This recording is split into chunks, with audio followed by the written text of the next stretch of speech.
Hey everyone, this is Robert Weinberg, your mortgage expert and financial coach. In this video, I want to talk about the biggest mistakes people make when paying off their credit card debt. Now, by far, the biggest mistake that I see people make over and over again is that when they pay off their credit card debt, they go and they close the credit accounts. And the thinking is, well, I'm not using this card anymore, I've paid it off, so why don't I just go and get rid of it and close it out so that I'm not tempted to use it. Unfortunately, the credit bureaus and the credit scoring models look at this unfavorably. What you actually want to do is pay off the credit card and leave it open with a zero balance. Now, you can cut it up and put it away and never use it, but you do want to leave it open with a lower zero balance because that's going to enhance what's called the balance to limit ratio. And what that is it's the total amount of your credit balances versus the total amount of available credit that you have, and they do a calculation on the ratio. The lower that ratio is, the better. So by leaving your credit card open with a zero or low balance,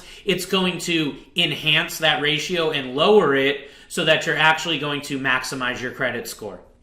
The next big mistake that I see people make is that they make the payment or they pay off their credit card around the due date. So when you get that credit card statement in the mail or online, it gives you a due date, and most people either pay it on the due date or maybe a couple days before the due date.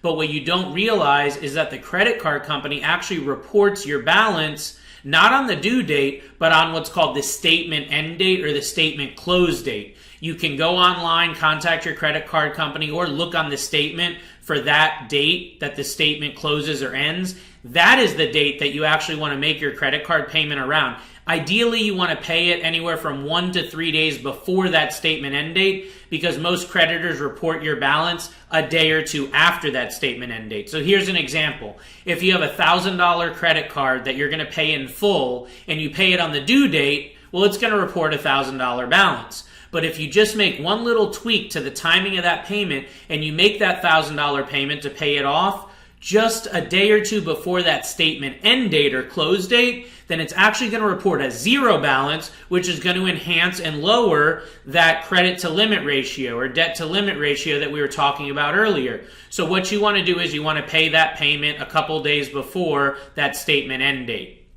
The next thing is I see a lot of people not asking for a credit line increase after they pay off their credit card debt. So typically when you pay off that credit card debt, it's going to be the best position that you've been in with that creditor, and it's going to put you in the best light. I always recommend that you go and ask for that credit line increase right after you pay off that credit card debt. Because again, they're going to look at it and see that you've managed your debt responsibly and put you in a position where they'll be more likely to increase that available credit line. And that goes back to what I've been talking about this entire video, which is the balance to limit ratio. You want to keep your balances low in regards to your limit. And even if you have some balances on credit cards, if you actually have an increased limit, it's going to lower down that ratio. If you owe $1,000 and you have $3,000 in limit, it's going to be a higher ratio than if you have $1,000 owed and you have a $5,000 total credit limit. Again, the lower that balance to limit ratio is, the better for your credit score and the more that it's going to increase your credit score.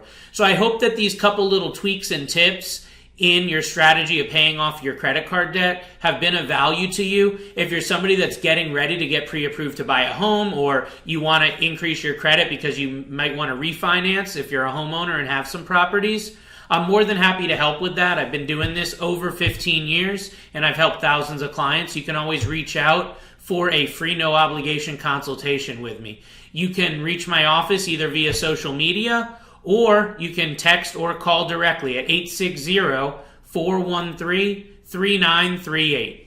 Talk to you soon.